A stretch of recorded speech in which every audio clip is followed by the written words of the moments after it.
Hey guys, welcome back to the channel. Silent Ruptor. From this video we are starting a new story named Shadow Slave. Consider subscribing the channel and do me favor by leaving a like on this video. So now without wasting any time, let's start the video.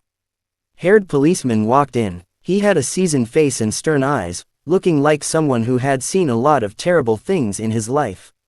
After checking the restraints, the policeman glanced quickly on his wristwatch and then turned to Sonny. "What's your name, kid?" Sonny blinked a few times, trying to concentrate, then shifted uncomfortably.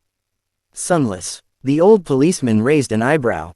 "Sunless? That's a strange name." Sonny tried to shrug, but found himself unable to move. "What's so strange about it? At least I have a name. Back in the outskirts, not everyone even gets one." After another yawn, he added, "It's because I was born during a solar eclipse. My mom had a poetic soul, you see. That's why he got this weird-ass name, and his little sister was called Rain, back when she still lived with them, at least."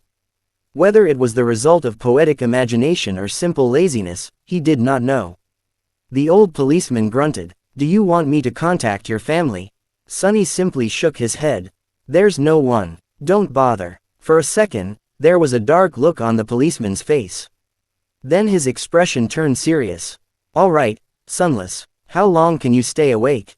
Not long." The policeman sighed. "Then we don't have time for the full procedure. Try to resist for as long as you can and listen to me very carefully." "Okay." Not waiting for a response, he added, "How much do you know about the nightmare spell?" Sonny gave him a questioning look. "As much as anyone, I guess. Who doesn't know about the spell? Not the fancy stuff you see in dramas and hear in the propaganda broadcasts. I mean, how much do you really know?" That was a hard question to answer. "Don't I just go into the dream realm, kill a few monsters to complete the first nightmare, receive magic powers and become an awakened?" The old policeman shook his head. "Listen carefully. Once you fall asleep, you will be transported inside your first nightmare. Nightmares are trials created by the spell. Once inside, you will meet monsters, sure, but you will also meet people. Remember, they are not real. They're just illusions conjured up to test you." "How do you know?" The policeman just stared at him. "I mean, no one understands what the spell is and how it works, right? So how do you know that they're not real? You might have to kill them, kid.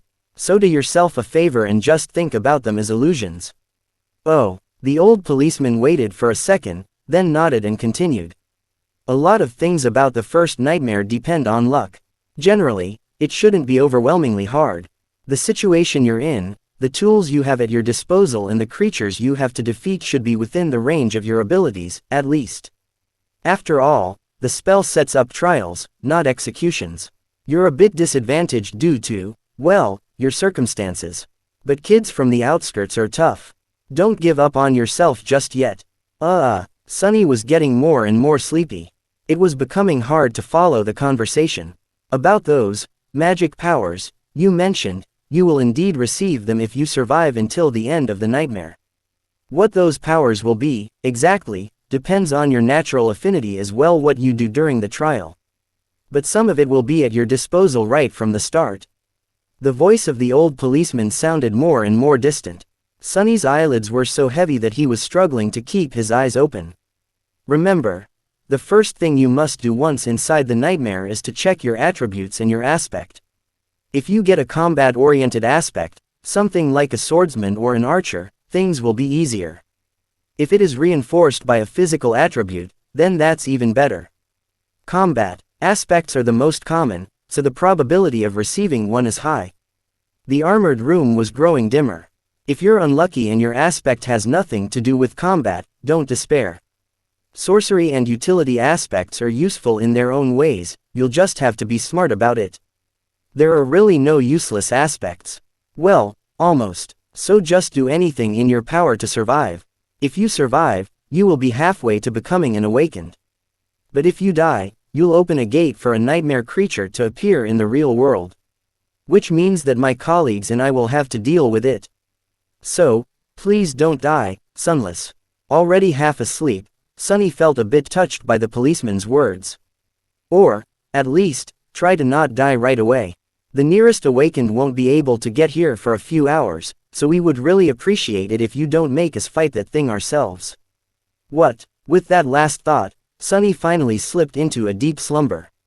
Everything became black, and then, in the darkness, a faintly familiar voice rang. Aspirant, welcome to the nightmare spell.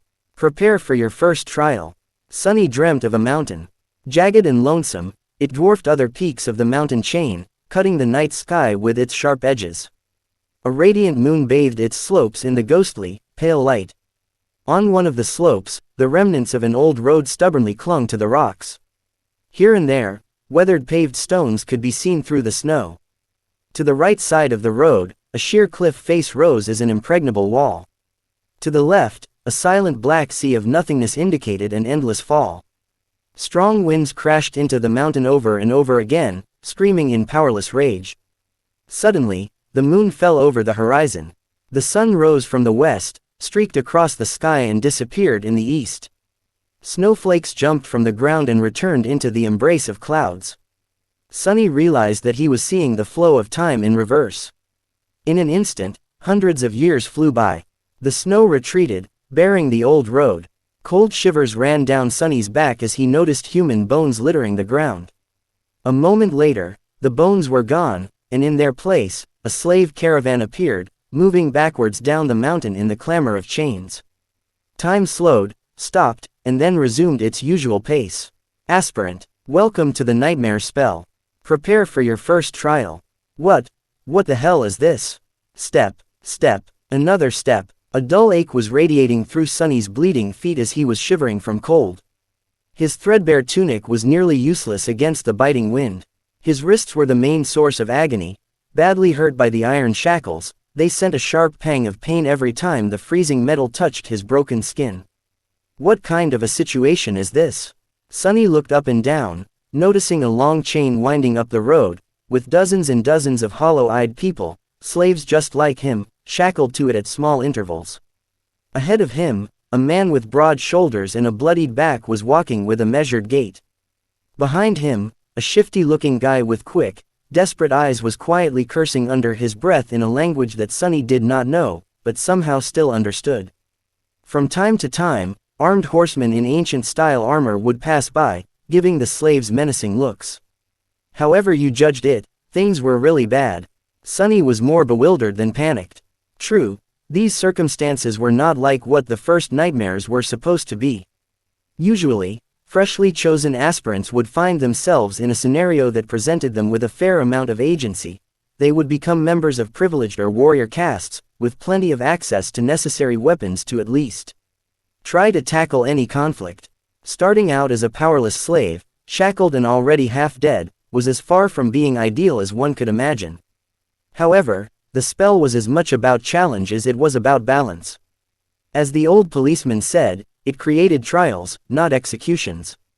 So Sunny was pretty sure that, to counter this abysmal start, it would reward him with something good. A powerful aspect, at least. Let's see, how do I do this?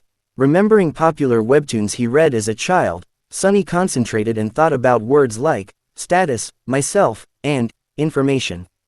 Indeed, as soon as he focused, shimmering runes appeared in the air in front of him.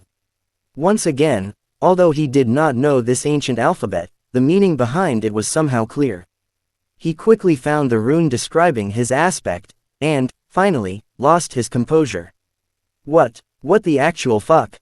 Name: Sunless. True name: rank: aspirant. Soul core: dormant. Memories: echoes. Attributes: fated mark of divinity, child of shadows.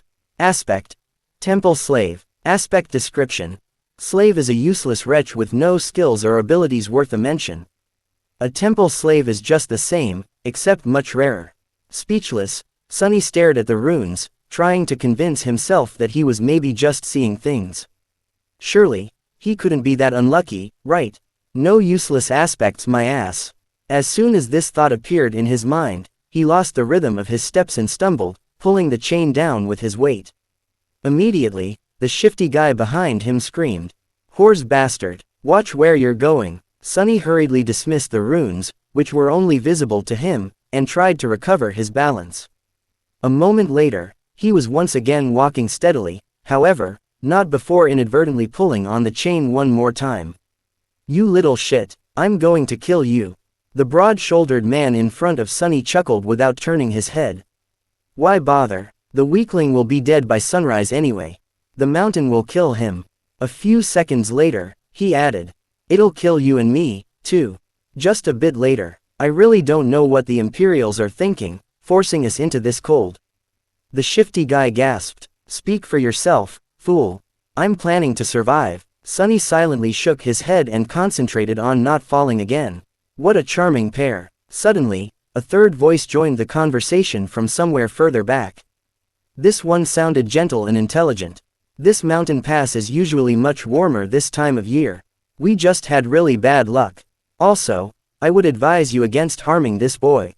"Why is that?" Sunny turned his head slightly, listening. "Haven't you seen the markings on his skin? He is not like us, who fell into slavery due to debts, crimes or misfortune. He was born a slave. A temple slave, to be precise. Not long ago, the Imperials destroyed the last temple of the Shadow God. I suspect that this is how the boy ended up here." The broad-shouldered man cast a look back. "So what? Why should we be afraid of a half-forgotten, weakling god? He couldn't even save his own temples. The Empire is protected by the mighty war god. Of course they're not afraid to burn down a few temples. But we here are not protected by anything or anyone. Do you really want to risk angering a god?" The broad-shouldered man grunted, not willing to answer.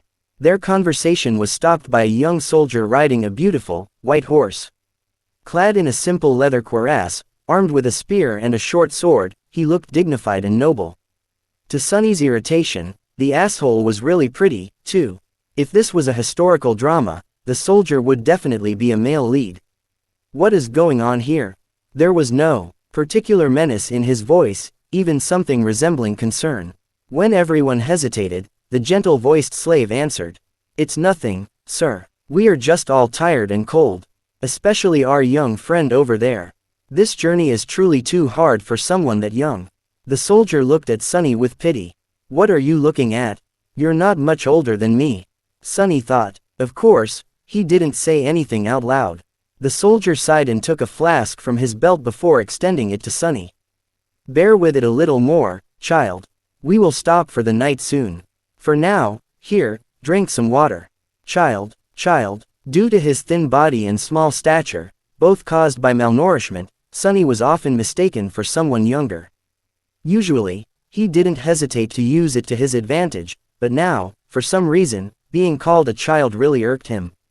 Still, he was really thirsty. He was just about to take the flask when a whip cracked in the air, and suddenly Sunny was in a world of pain. He stumbled, once again pulling on the chain and causing the shifty slave behind him to curse. Another soldier, this one older and angrier, stopped his horse a few steps back. The whip that sliced the back of Sunny's tunic open and drew blood belonged to him. Without even glancing at the slaves, the older soldier pierced his younger colleague with a disdainful glare. "What do you think you're doing?" The young soldier's face darkened. "I was just giving this boy some water. He'll receive water with the rest of them once we camp. But, shut your mouth. These slaves are not your friends. Understood? They're not even people. Treat them like people and they'll begin imagining things." The young soldier looked at Sunny, then lowered his head and put the flask back on his belt. "Don't let me catch you making friends with slaves again, newbie. Or next time it will be your back tasting my whip." As if to illustrate his intention, the older soldier cracked his whip in the air and rode past them, radiating threat and anger. Sunny watched him go with well-concealed malice.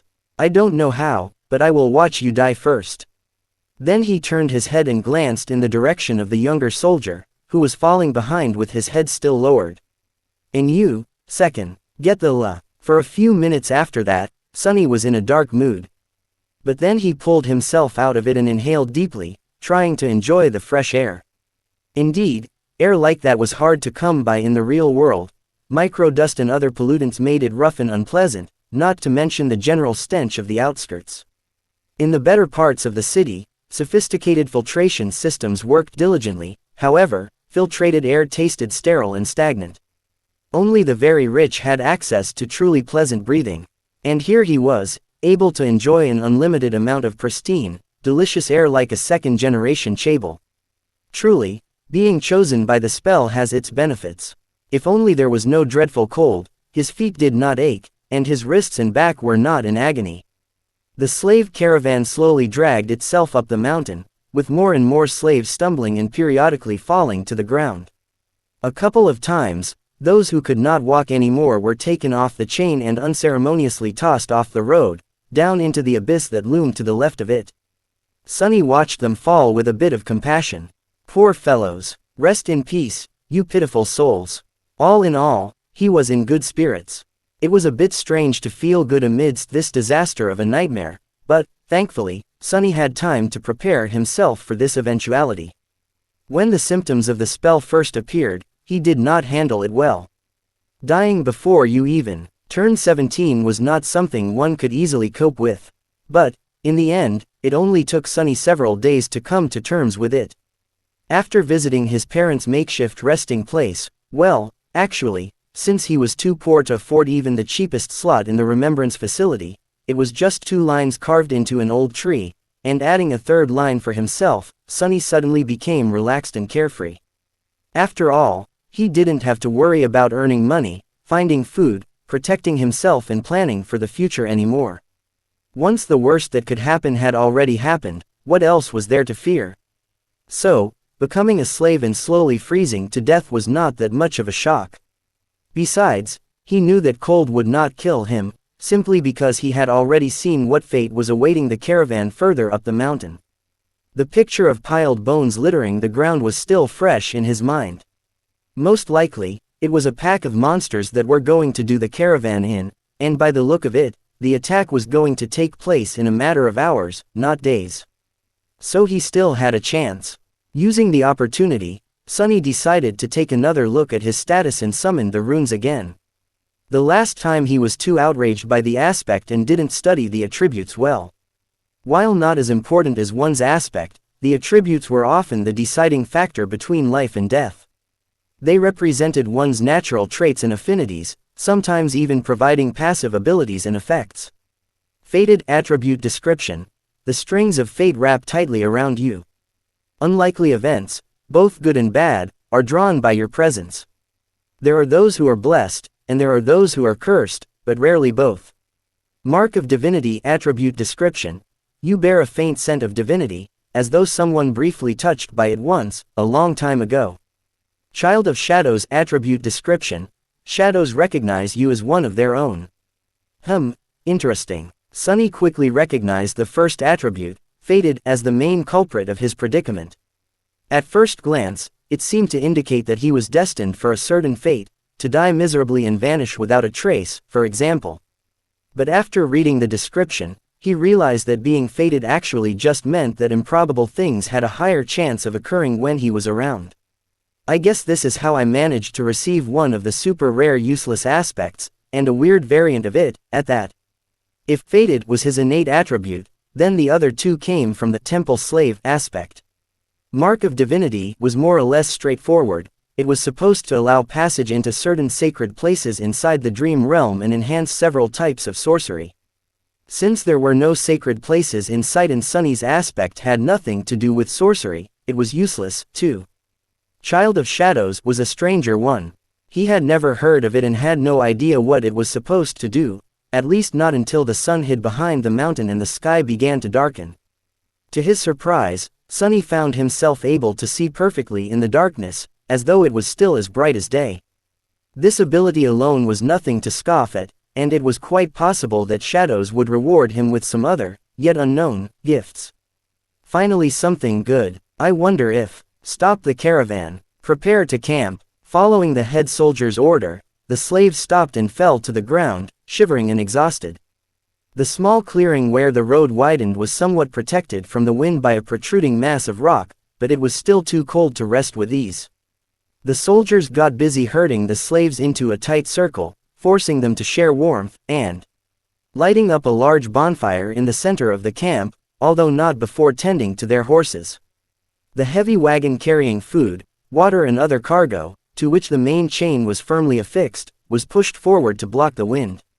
While looking around, Sunny noticed the young soldier from before watching the mountain with a complicated look on his face. Get the latest novels at novel.com. What a weirdo. Soon, the bonfire was blazing. The stronger slaves tried to find their way closer to the fire, while the weaker ones, like Sunny, were forced to sit at the outer end of the circle, with their backs freezing in the cold. Of course, any movement was encumbered by the fact that they were still shackled to the chain. That's why the familiar broad-shouldered slave ended up just where he started despite all of his efforts to get closer to the flame. Damn Imperials, he hissed, clearly irritated. The soldiers walked among the slaves, giving them water and food. Sunny, just like everybody else, received a few sips of icy water and a small piece of rock-hard, moldy bread.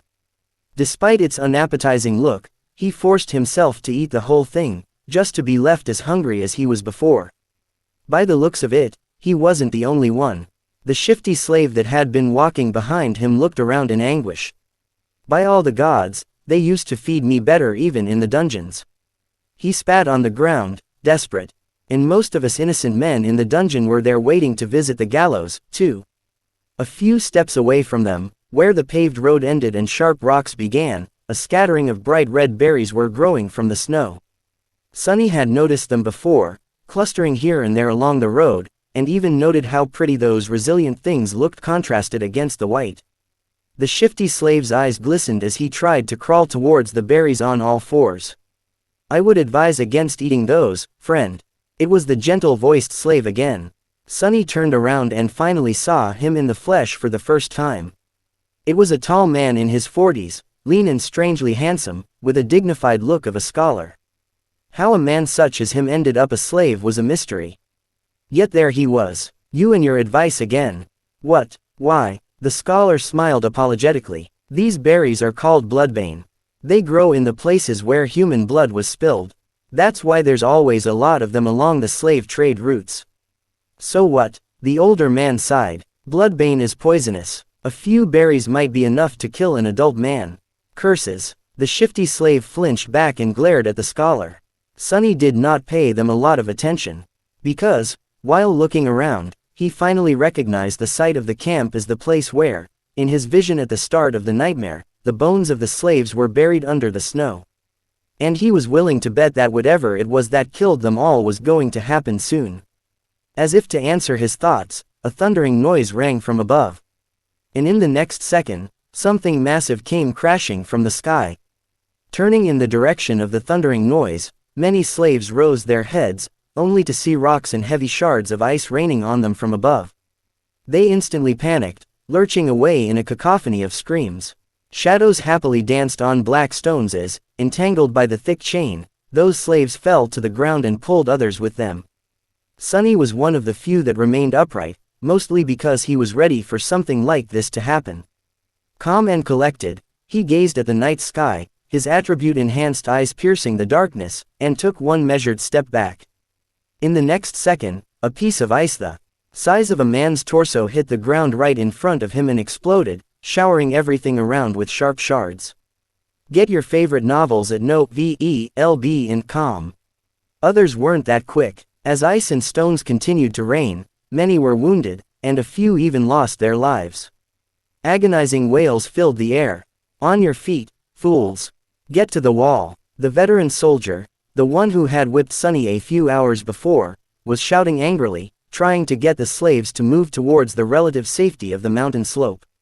However, before anyone could heed his command, something massive came crashing down, sending a tremor through the stones beneath their feet. It fell right between the caravan and the mountain wall, plunging everything into silence for a few seconds. At first, it looked like a lump of dirty snow, roughly round in shape and as tall as a mounted horseman. However, once the creature unfurled its long limbs and rose, it towered over the stone platform like a nightmarish omen of death. That thing must be at least 4 meters tall, Sunny thought, a bit stunned. The creature had 2 stumpy legs, an emaciated, hunched torso and disproportionately long, multi-jointed hands, 2 of them, each ending with a set of horrifying bone claws, and another 2, these ones shorter, ending with almost human-like fingers. The thing that at first glance looked like dirty snow turned out to be its fur, yellowish-gray and ragged, thick enough to stop arrows and swords.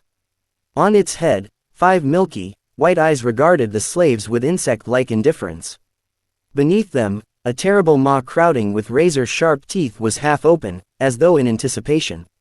Viscous drool was running down the creature's chin and dripping into the snow. What unnerved Sunny the most, though, were the strange shapes endlessly moving, worm-like, under the creature's skin. He could see them clearly because, unfortunately, he was one of those unlucky souls closest to the monstrosity, getting a nauseating first-row view. Well, that is just too much, he thought, stupefied. As soon as Sunny finished that thought, all hell broke loose.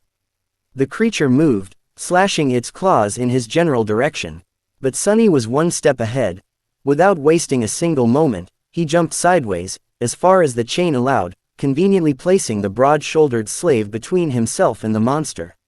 His quick reaction saved his life, as those sharp claws, each as long as a sword, sliced through the broad-shouldered man a fraction of a second later and sent streams of blood flying through the air. Drenched in the hot liquid, Sunny hit the ground, and his fellow slave, now simply a corpse, fell on him from above.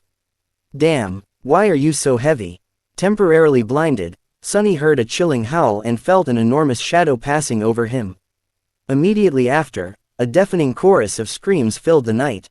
Not paying it any attention, he tried to roll the corpse to the side, but was stopped by a forceful lurch of the chain that twisted his wrists and filled his mind with white-hot pain.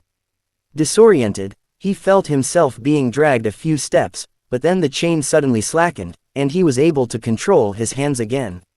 See, things could have been worse. Putting his palms against the dead man's chest, he pushed with all the strength he had. The heavy corpse stubbornly resisted all his attempts, but then finally fell sideways, setting Sunny free.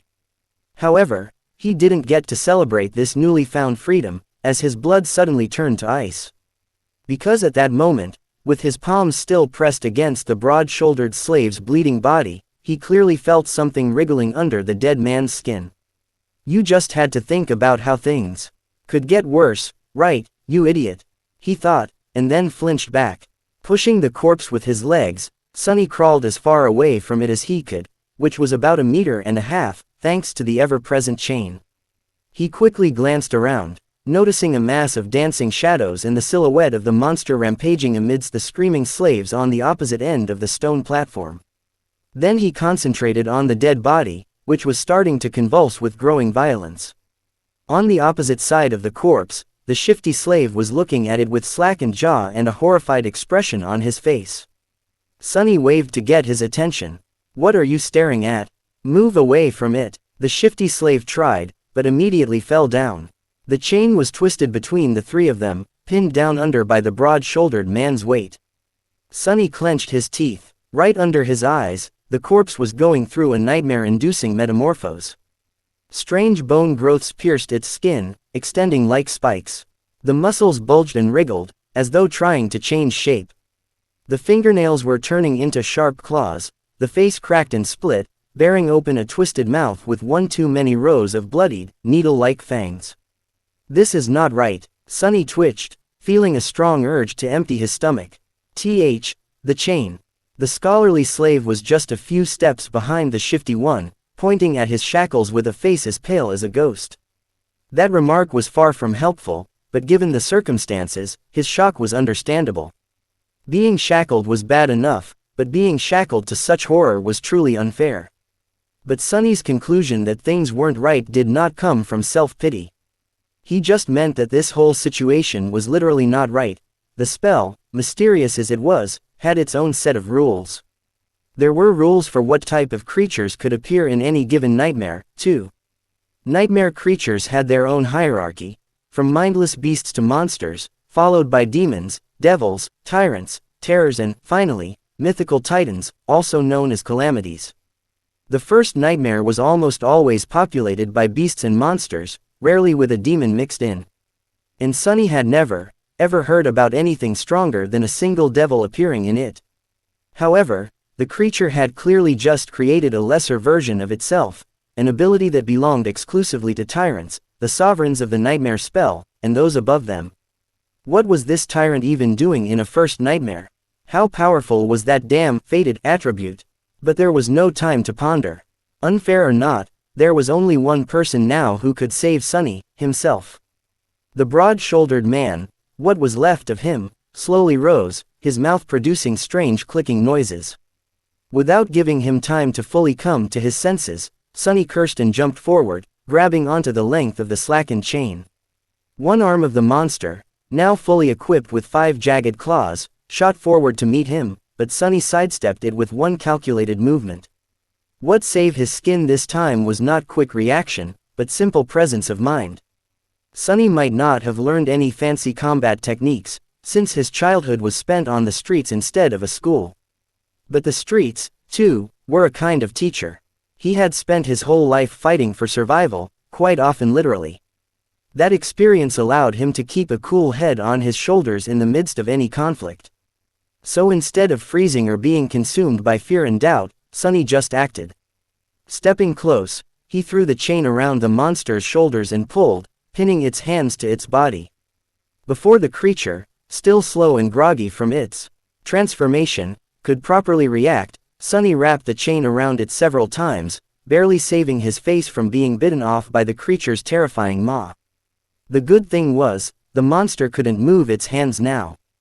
The bad thing was, the length of the chain he used to immobilize it was gone, leaving almost no distance between them. "You two," Sunny screamed, addressing his 2 fellow slaves. "Pull on that chain as though your lives depend on it." Because they were. The shifty slave and the scholar gaped at him and then, understanding what he was thinking, started to move. Grabbing the chain from the opposite directions, they pulled as hard as they could, tightening its grip on the monster and not letting it shake loose. Great, Sunny thought. The monster bulged its muscles, trying to break free.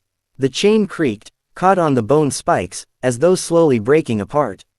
Not so great. Without wasting any more time, he threw his hands in the air and caught the creature's neck with the short, thinner chain connecting his shackles together. Then he circled the monster with a quick step and pulled, ending up back to back with it, as far away from its maw as he could. Sunny knew that he wasn't strong enough to strangle a man with his bare hands, let alone a weird, terrifying mutant like the one trying to eat him. But now, using his own back as a lever and the weight of his whole body to pull the shackles down, he at least stood a chance. He pulled down with all his might, feeling the monster's body pressing against him, bone spikes brushing against his skin. The monster continued to struggle, clicking loudly and trying to break the chain tying him down apart. Now it was just a question of what would break first, the chain or the monster itself. "Die, die, you bastard." Sweat and blood were rolling down Sunny's face as he was pulling, and pulling, and pulling down with as much force as he could muster. Every second felt like an eternity. His strength and stamina, what little he had to begin with, were quickly running out. His wounded back, wrists, and muscles pierced by the bone spikes were in agony. And then, finally, Sunny felt the monster's body go limp. A moment later, a faintly familiar voice rang in the air. It was the most beautiful sound he had ever heard. "You have slain a dormant beast, Mountain King's larva. You have slain a dormant beast, Mountain King's larva." Sunny fell to his knees, breathless. His whole body felt as though it just went through a meat grinder. Even large amounts of adrenaline could not wash away all the pain and exhaustion. And yet, he was exhilarated. The satisfaction of killing the larva was so vast that he even forgot to be disappointed about not receiving a memory, the special item tied to a dream realm inhabitant's essence, which was sometimes awarded by the spell to the triumphant awakened. A magic sword or a suit of armor would have come in handy right about now. Damn, he would even settle for a warm coat. 3 seconds. You can rest for 3 more seconds, Sunny thought. After all, the nightmare was far from over. A few moments later, he forced himself to come back to his senses and looked around, trying to ascertain the situation. The larva was dead, which was great. However, he was still tied to it by the damn chain. The shifty slave and the scholar, both pale as death, were busy entangling it to buy the 3 of them at least some freedom of movement. Further away, torn bodies and pieces of flesh were lying on the ground. Many slaves were killed. A few had somehow managed to escape and were now running away. Fools. They're dooming themselves. The chain, as it turns out, was at some point broken in two, that's why it suddenly slackened. When Sunny was being dragged by the mass of panicking slaves. If their shackles had a less sophisticated locking mechanism, he could have tried to free himself now. However, each pair was fixed to a specific link. Without unlocking them, no one was going anywhere. The tyrant, Mountain King, presumably, was hidden from sight by the bright glow of the bonfire. However, Sunny could feel its movements due to the subtle tremors spreading through the stones, as well as the desperate screams of those slaves who were yet to perish. An angry bellow or two could also be heard, indicating that some of the soldiers were still alive, desperately trying to fight the monstrosity off. What pulled his attention the most, though, was the fact that several of the maimed bodies were starting to move. More larvae. His eyes widened. One after another, 4 more corpses slowly rose to their feet. Each beast looked as disgusting as the first one had, and not a bit less deadly. The nearest was mere meters away from Sunny. Damn it all, he thought, and then, weakly, I want to wake up. As strange clicking filled the air, one of the beasts turned its head toward the 3 slaves and gnashed its fangs. Shifty fell on his ass, whispering a prayer, while Scholar just froze in place. Sunny's eyes darted to the ground, trying to find something to use as a weapon. But there was not a single thing he could use. Full of vitriol, he simply wrapped a length of chain around the knuckles and raised his fists. Come at me, you bastard. The larva dashed forward with incredible speed in a flurry of claws, fangs, and terror. Sunny had less than a second to react, however, before he could do anything, a nimble figure moved past him, and a sharp sword flashed in the air. The monster, beheaded with one strike, fell gracelessly onto the ground. Sunny blinked. What was that? Dumbfounded, he slowly turned his head and looked to his left. Standing there with a valorous expression was the handsome young soldier who had once offered him water. He looked calm and collected, if a little grim. There was not a speck of dirt or blood on his leather armor. He is awesome, Sunny thought before catching himself. Poser. I mean, he's a poser. With a short nod, the soldier moved forward to face the remaining 3 larvae. But after taking a few steps, he suddenly turned around and gave Sunny a long look. Then, with one swift motion, the young warrior took something from his belt and threw it to Sunny. Save yourself. With that, he was gone to fight the monsters. Sunny reflexively caught the item and watched the soldier go. Then he lowered his gaze and studied the thing clutched tightly in his hand. It was a short and narrow iron rod with a straight bend on its end. A key. It's a key. His heart began to beat faster. It's the key to the shackles. With one last glance at the fierce battle starting between the young soldier and the larva, Sunny dropped on one knee and began to maneuver the shackles, trying to get his hand into a suitable position to insert the key. It took him a few tries to understand how the unfamiliar lock worked, but then, finally, there was a satisfying click, and he was suddenly free. The cold wind caressed his bloodied wrists. Sunny rubbed them and smiled with a dark gleam in his eyes. Just you wait now. For a moment, visions of violence and revenge filled his head. Boy, over here. Shifty was waving his hands in the air, trying to get his attention. Sunny briefly considered just leaving him to die, but then decided against it. There was strength in numbers. Plus, despite Shifty's previous threats to kill him and overall unpleasantness, Sunny would have felt bad leaving a fellow slave in chains, especially since freeing him would not cost anything. He hurried over to the other 2 slaves and quickly unlocked their shackles. As soon as Shifty was free, he pushed Sunny away and did a little dance, laughing like a maniac. Ah, free at last. Gods must be smiling upon us. Scholar was more reserved. He squeezed Sunny's shoulder in gratitude and smiled weakly, casting a tense look in the direction of the ensuing fight. 2 of the 3 larvae were already dead, the third one was missing an arm but still trying to tear its opponent apart. The young soldier danced around it, moving with a graceful fluidity of a natural-born warrior. What are you waiting for? Run. Shifty made a move to run away, but was stopped by Scholar.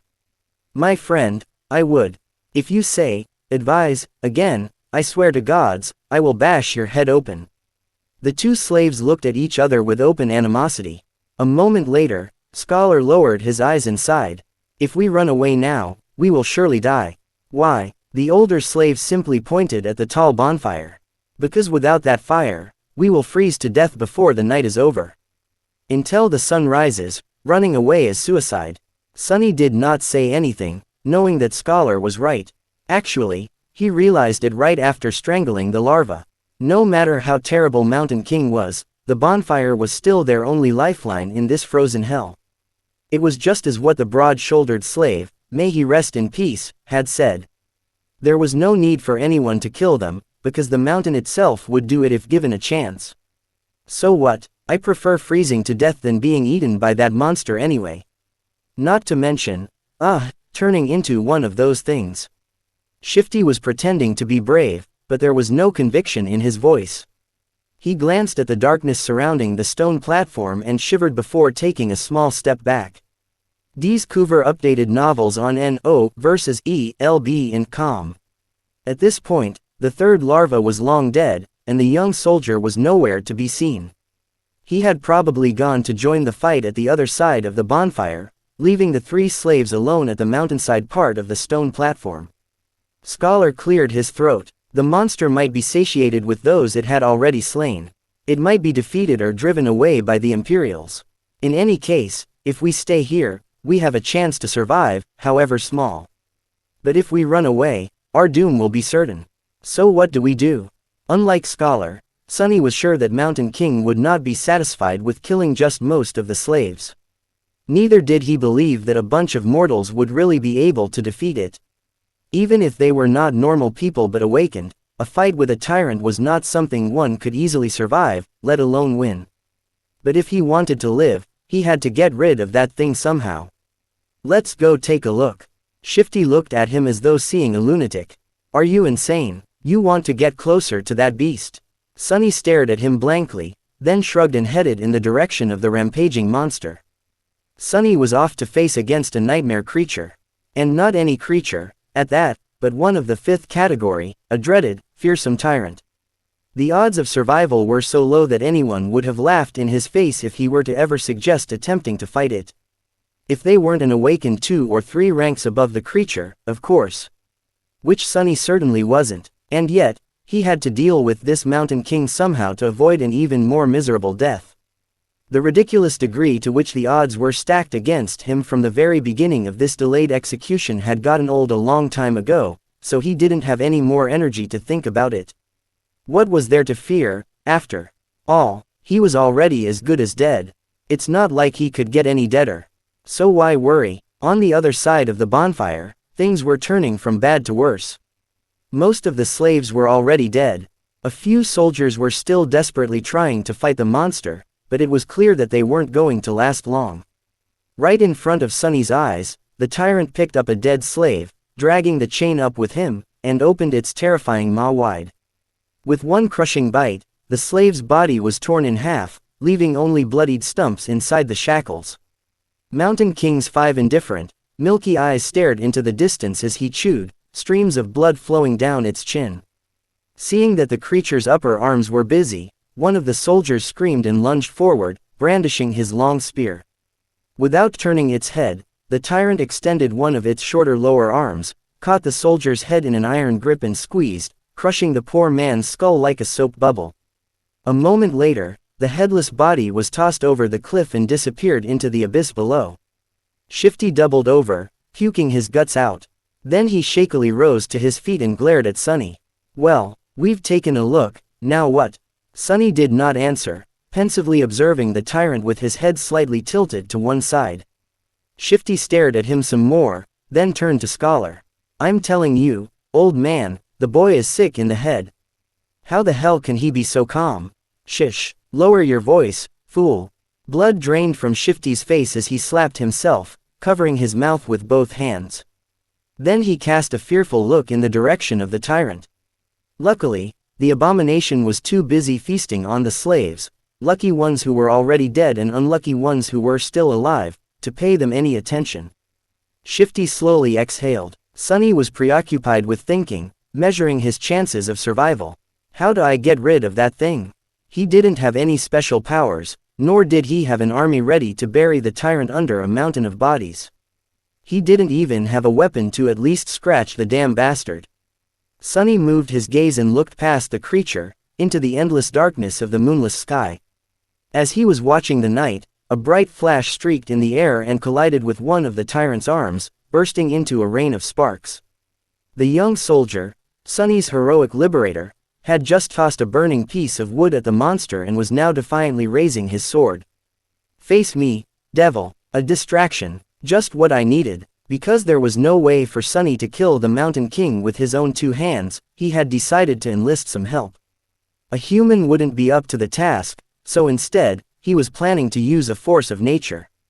"Since I can't do the bastard in myself, let's make gravity do it for me." He was in the middle of thinking over the details of the plan when the young hero's foolish bravado presented an opportunity. Now everything depended on how long the pompous idiot would manage to stay alive. "Come with me," Sunny said as he started running toward the far end of the stone platform, where the heavy wagon was perched dangerously close to the edge of the cliff. Shifty and Scholar shared a dubious look, but then followed, perhaps confusing his calmness with confidence, or maybe divine inspiration. After all, it was a widely known fact that crazy people were often favored by the gods. Behind them, Hero nimbly ducked under the tyrant's claws, slashing it with the sword. The sharp edge slid ineffectively across the dirty fur, not leaving even a scratch on the creature's flesh.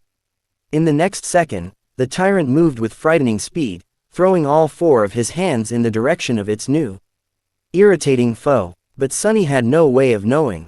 He was running with all his speed, getting closer and closer to the wagon. Once there, he hurriedly looked around, checking if there were any larvae close by, and moved to its rear wheels. The wagon was left at the upper end of the stone platform, where it narrowed and turned back into the road.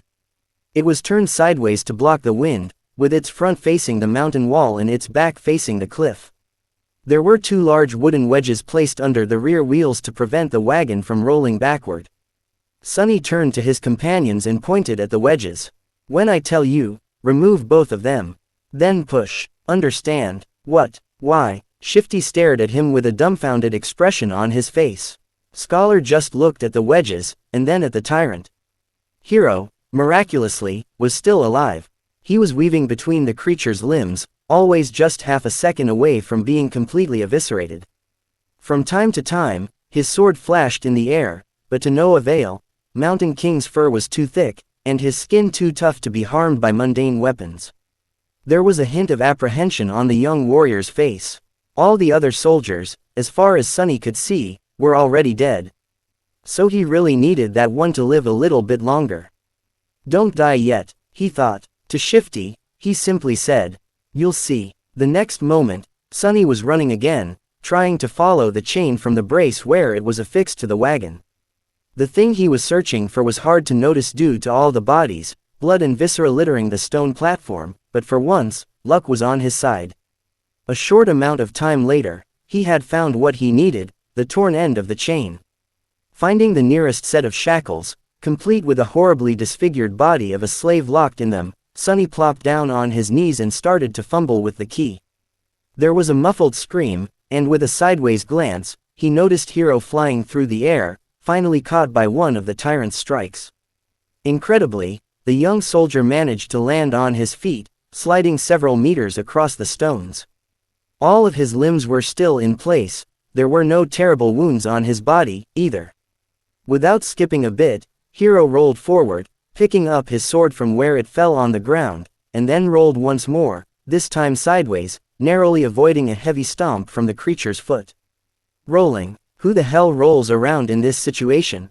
Without any more time to waste, Sunny finally managed to unlock the shackles.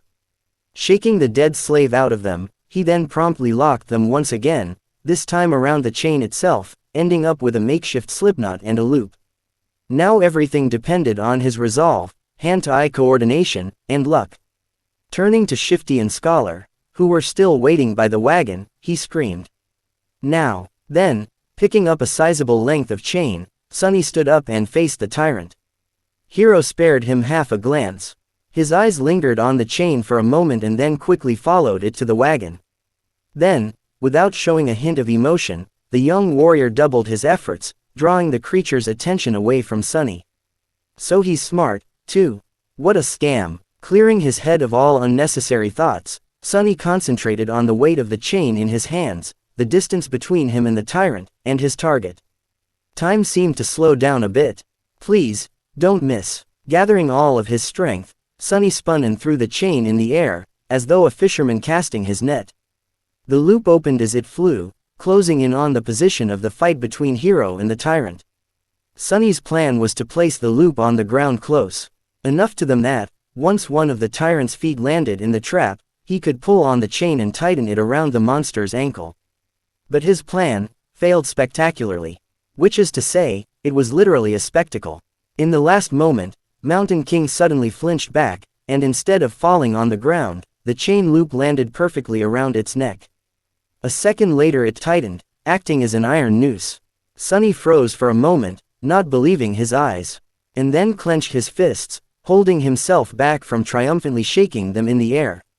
Yes, he screamed inwardly. Moments later, the wagon would roll off the cliff, pulling the tyrant down with it.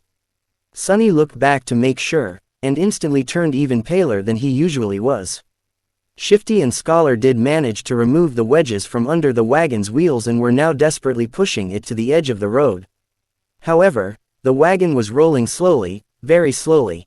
Much slower than Sunny had anticipated. He turned to the tyrant, panicking.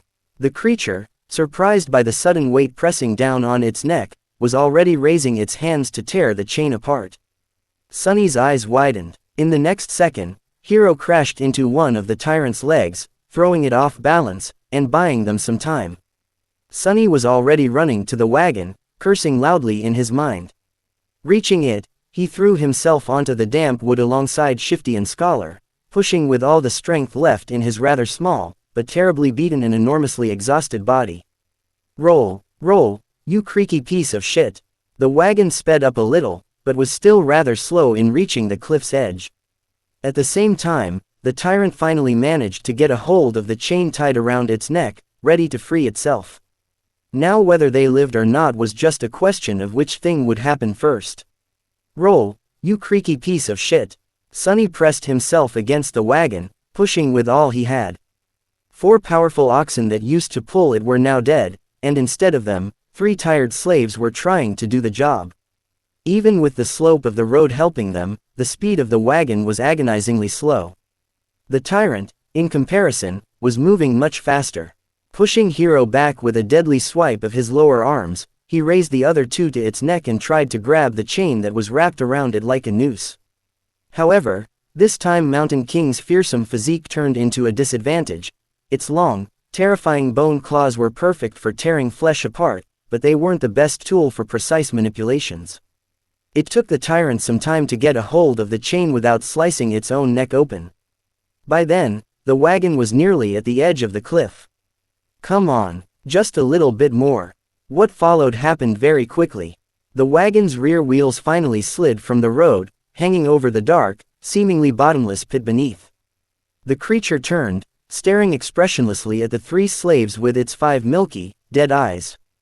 The wagon careened, throwing Shifty and Scholar off their feet, and then froze, balanced precariously on its middle axis. Sunny was the only one left standing. He cast a last glance at the towering monster, and then slammed his shoulder into the front of the wagon, putting all of his weight behind it. The wagon finally lost its balance and rolled over the edge, scraping its underside deafeningly against the jagged rocks. Sunny fell forward and landed on his knees, narrowly saving himself from tumbling down the cliff with it. Turning his head to the tyrant, he gave it a wicked smile. Mountain King made a move to lunge at the scrawny slave, but it was already too late. A moment later, the chain on his neck drew tight, and he was yanked back with tremendous force, flying over the edge of the cliff like a rag doll.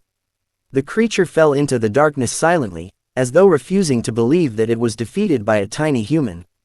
Go and die, bastard, Sunny thought. Then he took one deep, ragged breath and dropped to the ground, utterly exhausted. Is this it? Did I pass the trial? He rested on the cold stones, staring at the night sky, and waited for that faintly familiar, but elusive voice to announce his victory. But instead of that, wave after wave of pain that he had earlier chosen to ignore finally started to catch up with his abused body. Sunny groaned, feeling hurt all over. The skin on his back, slashed by a slaver's whip and pierced by the bone spikes of a newborn larva, especially, was in agony.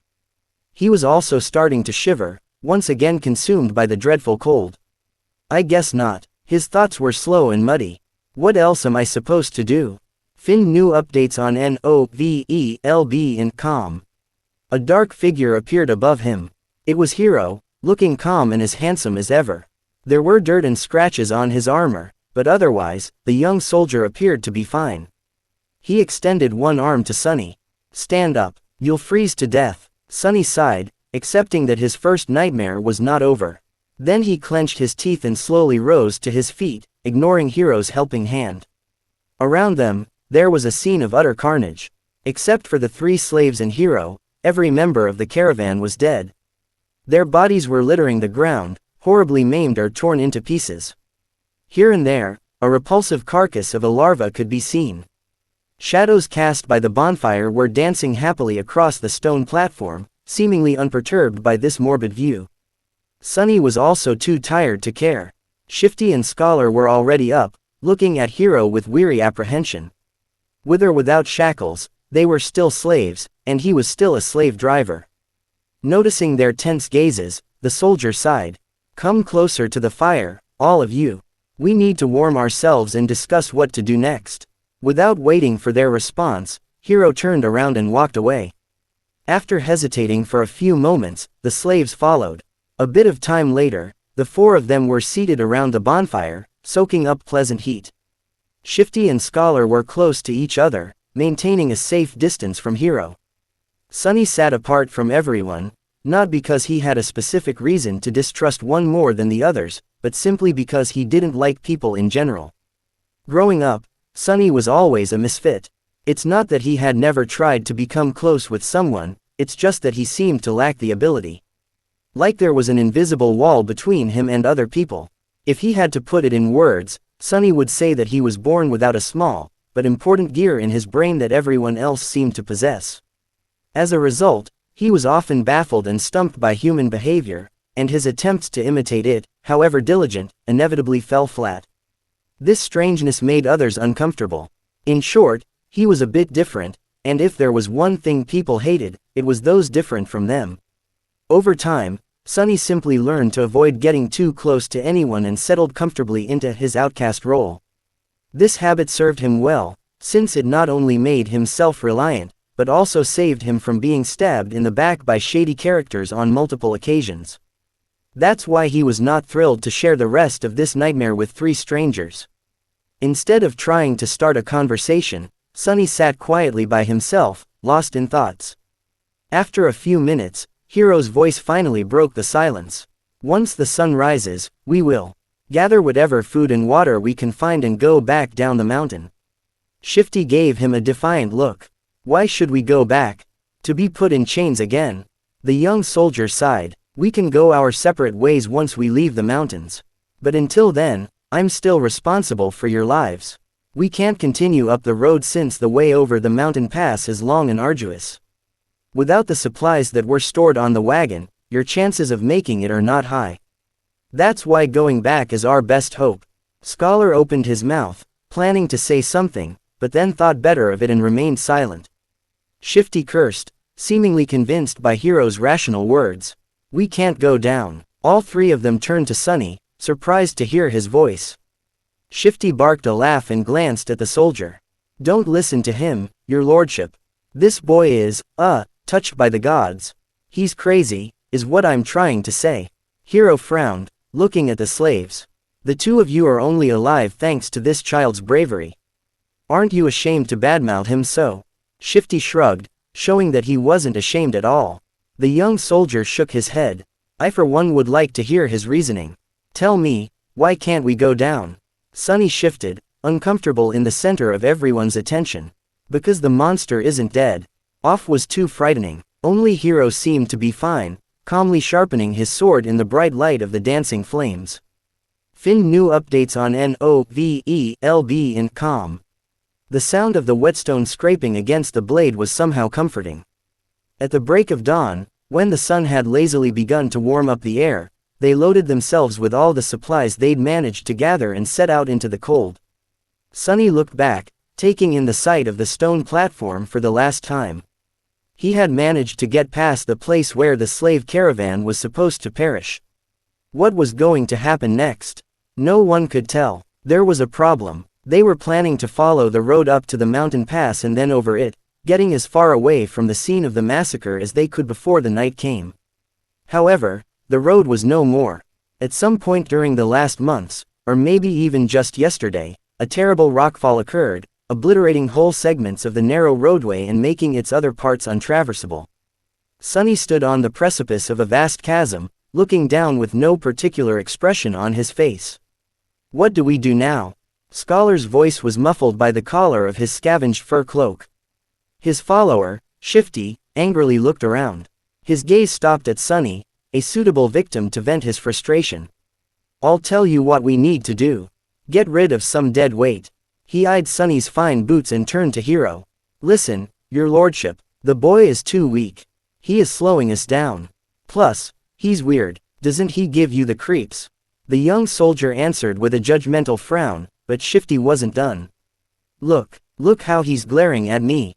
I swear to gods, ever since he joined the caravan, nothing had gone right. Maybe the old man was right. The boy is cursed by the shadow god. Sunny struggled to not roll his eyes. It was true that he was unlucky. However, the whole truth was opposite to what Shifty was trying to insinuate.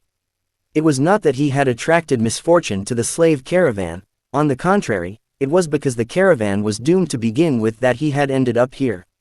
Scholar cleared his throat. But I've never said that. Whatever. Shouldn't we get rid of him just in case? He can't go on for much longer anyway. Scholar gave Sunny a strange look.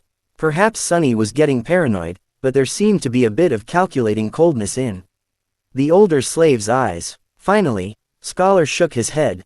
Don't be too hasty, my friend. The boy might prove useful later on. Get your favorite novels at novelb.com. But, Hero finally spoke, putting an end to their quarrel. We're not going to leave anyone behind. As for how much longer he'll be able to endure, just worry about yourself. Shifty clenched his teeth, but then just waved a hand. Fine, so what do we do then? The four of them looked at the broken road, then down the slope of the mountain, and finally up, where a sheer cliff wall was broken apart by the falling rocks. After a bit of silence, Scholar finally spoke. Actually, in the old days, there used to be a path leading to the peak of the mountain. It was sometimes used by pilgrims. Later, the Empire had widened parts of the path and built a proper road on top of it, now leading to the mountain pass instead of the peak, of course. He looked up. The remnants of the original path should still be somewhere above us. If we reach it, we should be able to find our way back to the undamaged section of the road. Everyone followed his gaze, shifting uncomfortably at the prospect of climbing the treacherous slope. Except for Hero, of course, who remained as calm as a saint. Due to the rockfall, the slope wasn't an almost vertical wall anymore, but still, the incline was quite sharp. Shifty was the first one to speak. Climb that, are you insane? Scholar helplessly shrugged. Do you have a better idea? No one did. After a bit of preparation, they began the ascent. Shifty and Scholar stubbornly carried the weapons they had picked up off the dead soldiers' bodies, but Sunny, with some regret, decided to leave his newfound short sword behind. He knew that this climb was going to test the limits of their endurance. The sword might not have seemed to be that heavy right now, but every extra gram of weight was bound to feel like a ton all too soon. As the weakest member of the group, he was already struggling to keep up, so there wasn't a lot of choice. Shedding a few kilograms of iron was the right thing to do. Walking up the mountain road with the weight of the supplies on his shoulders was already hard enough, but climbing up the mountain itself turned out to be pure torture. Just half an hour later, he felt like his muscles were going to melt, with his lungs on the verge of imploding. Clenching his teeth, Sunny continued to move forward and up. He had to constantly remind himself to watch his footing, too. On this unstable, icy slope, one misstep was enough to send a man tumbling down to his death. Just think about something pleasant, he thought. But what happy thoughts could he summon? Failing to come up with something else, Sunny began to imagine what reward he was going to receive at the end of this trial. The boon of the first nightmare was the most important thing given to an awakened by the spell. Sure, later trials could provide them with more abilities and vastly improve their power. But it was this first one that determined what role an awakened would be able to play, how great their potential would be, and what price they would have to pay, not to mention giving them the necessary tools to survive and grow in the dream realm. The main benefit of the first nightmare's boon was simple, yet possibly the most important. After completing their trial, aspirants were bestowed with the ability to perceive, and interact with, soul cores. Soul cores were the basis of one's rank and power. The stronger your core was, the greater your might would grow. The same went for nightmare creatures, with a deadly caveat that, unlike humans, they could possess multiple cores. A lowly beast had just one, but a tyrant-like mountain king had 5. Coincidentally, the only way to improve your soul core was to consume soul shards scavenged from the corpses of other dream realm inhabitants. That's why awakened went out of their way to battle powerful nightmare creatures despite the risk of death. The second benefit was less straightforward, but nevertheless vital. After completing the first nightmare, aspirants were elevated to the rank of dreamers, colloquially known as sleepers, and gained access to the dream realm itself. They would enter it on the first winter solstice after passing the trial and remain there until an exit was found, thus becoming fully awakened. That time between finishing the first nightmare and entering the dream realm was very important, as it was the last chance to train and prepare yourself a person would receive. In Sunny's case, that time was only about a month, which was as bad as it gets. And then there was the final benefit, unique to every aspirant passing the trial, the first aspect ability. This was the magic power that elevated awakened above mundane humans. Aspect abilities were diverse, unique, and powerful. Some could be categorized into types, like combat, sorcery and utility, but some were simply beyond imagination. Armed with the power of their abilities, awakened had been able to save the world from the flood of nightmare creatures. However, that power came with a catch. With their first ability, every awakened also received a flaw, sometimes called the counter. These flaws were as diverse as abilities, ranging from comparatively harmless to crippling, or, in some cases, even fatal. I wonder what type of ability a temple slave would get, Sunny thought, not too optimistic about his prospects. The choice of flaws, on the other hand, seems to be almost limitless.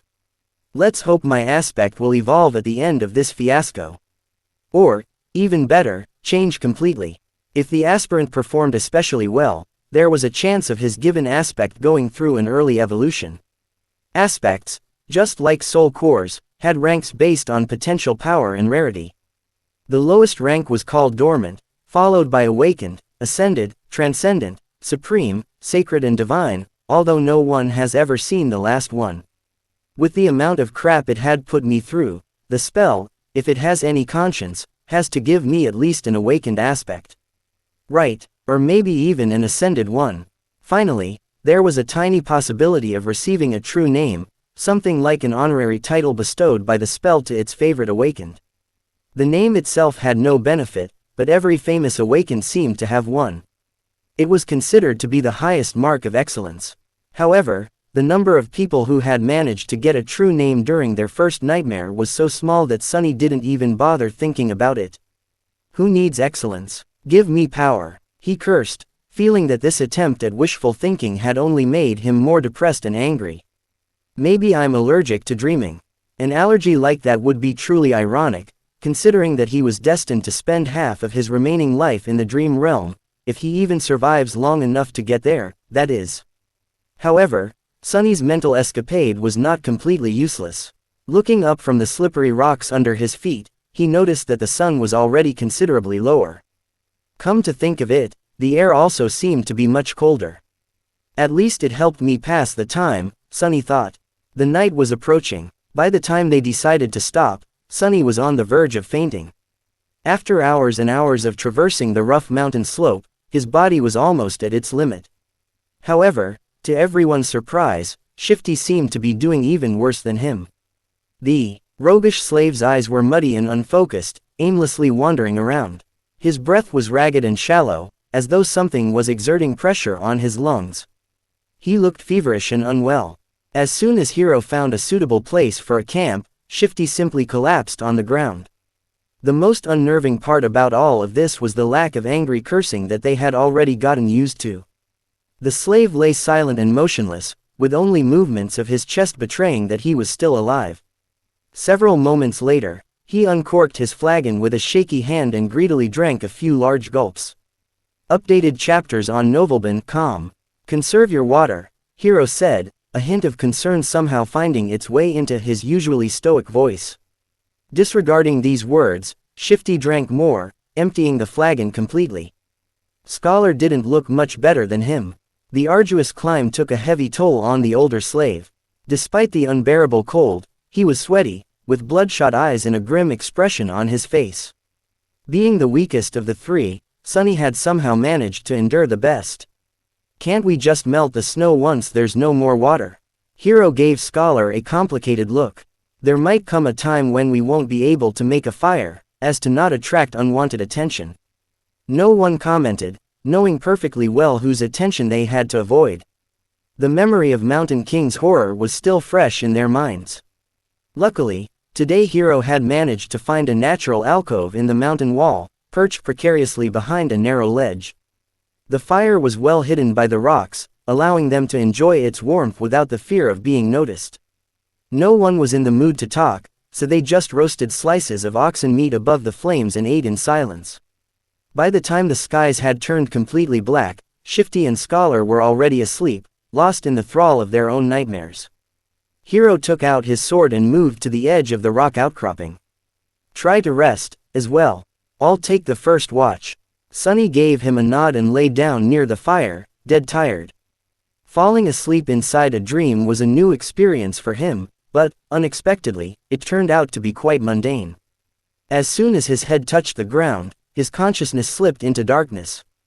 After what felt like only a second, someone had gently shaken him awake. Groggy and disoriented, Sunny blinked a few times, finally noticing Hero hovering above him. These two didn't look too well, so it's better to give them some time to recover. Don't let the flames go out and wake us up once the sun starts to rise. Or if the beast appears. Sunny silently rose and changed places with Hero, who added a couple of logs into the fire and was soon fast asleep. For a few hours, he was on his own. The skies were black, with dim stars and a sharp crescent of the newborn moon. However, its light was not enough to pierce the darkness that enveloped the mountain. Only Sunny's eyes seemed to be able to do so. He sat quietly, looking down the way they came. Despite the fact that they had managed to climb quite high during the previous day, he could still see the distant ribbon of the road. He could even trace it back to the stone platform where the fight with the tyrant had taken place. The tiny dots littering the stones were the dead bodies of the slaves. As he was watching them, a dark figure slowly crawled on the platform from beneath the cliff. It stayed motionless for a while and then moved forward, scraping its claws against the ground. Every time a claw hit one of the bodies, the tyrant would grab and bring it to its maw. The wind brought the muffled sounds of crunching bones to Sunny's ears. He flinched, accidentally pushing a small rock off the ledge. It fell, hit the slope and then rolled down, causing a few more to follow. The noise of these falling rocks sounded like thunder in the silent night. Far below, the tyrant suddenly turned its head, looking directly at Sunny. Sunny froze, petrified. He was scared to make even the tiniest sound. For a while, he even forgot to breathe. The tyrant was staring directly at him, not doing anything. A few tortuous seconds passed, each feeling like an eternity. Then the tyrant calmly turned away and continued to devour dead slaves, as though he had not seen Sunny at all. "It's blind," Sunny suddenly understood. He inhaled, watching Mountain King with widened eyes. It was true. The creature could not see. Looking back at everything that had happened earlier, he grew more and more certain of his guess. Those milky, expressionless eyes. Come to think of it, he never saw the tyrant moving them at all. And back when Sunny was pushing the wagon off the cliff, the tyrant only reacted after the wagons had started to fall, scraping loudly against the rocks. Of course, it was all making sense now. At the break of dawn, Sunny had woken the others up. Hero had hoped that a full night's rest would do Shifty and Scholar some good, but his hopes were crushed. Somehow, the two slaves looked even worse than before. It was as though yesterday's climb had overstrained Scholar too much. However, Shifty's condition could not be explained by simple overexertion. He was deadly pale and shaky, with half-conscious eyes and a lost look on his face. "What's wrong with him?" Scholar, who himself was not doing very well, helplessly shook his head. "It might be the mountain sickness. It affects different people differently." His voice sounded raspy and weak. "I'm fine, assholes. Get out of my face." Shifty had trouble forming full sentences, but still insisted that he was all right. Hero frowned and then took most of the supplies the defiant slave was supposed to carry before adding them to his own load. After hesitating a little, he gave some to Sunny, too. "Did anything happen while we were asleep?" Sunny stared at him for a few seconds. "The monster ate the dead." The young soldier's frown deepened. "How do you know?" "I heard it." Hero moved to the edge and looked down, trying to make out the distant stone platform. After a minute or so, he clenched his jaw, showing signs of uncertainty for the first time. "Then we'll have to move faster. If the creature is finished with all the bodies, it will come for us next. We need to find that old path before nightfall." Frightened and dejected, they set out again and continued to climb. Sunny was slowly dying under the weight of the added load. Thankfully, Shifty and Scholar had already drunk most of the water, lightening it a little. "This is hell," he thought. They climbed higher, and higher, and higher. The sun was climbing with them, slowly approaching the zenith. There was no talking, no laughs, only strained breathing. Each of the 4 survivors was concentrated on his own steps and footing. However, Shifty was falling farther and farther behind. His strength was abandoning him. And then, at some point, Sunny heard a desperate scream. Turning around, he only had time to see a panic-stricken face. Then Shifty fell backward, his foot slipping on an ice-covered rock. He hit the ground hard and rolled down, still trying to grab onto something. But it was too late. Frozen in place and powerless, they could only watch as his body tumbled down the slope, leaving bloody marks on the rocks. With each second, Shifty looked less like a man and more like a rag doll. A handful of moments later, he finally came to a halt, hitting the top of a large, protruding stone in a pile of broken flesh. Shifty was dead.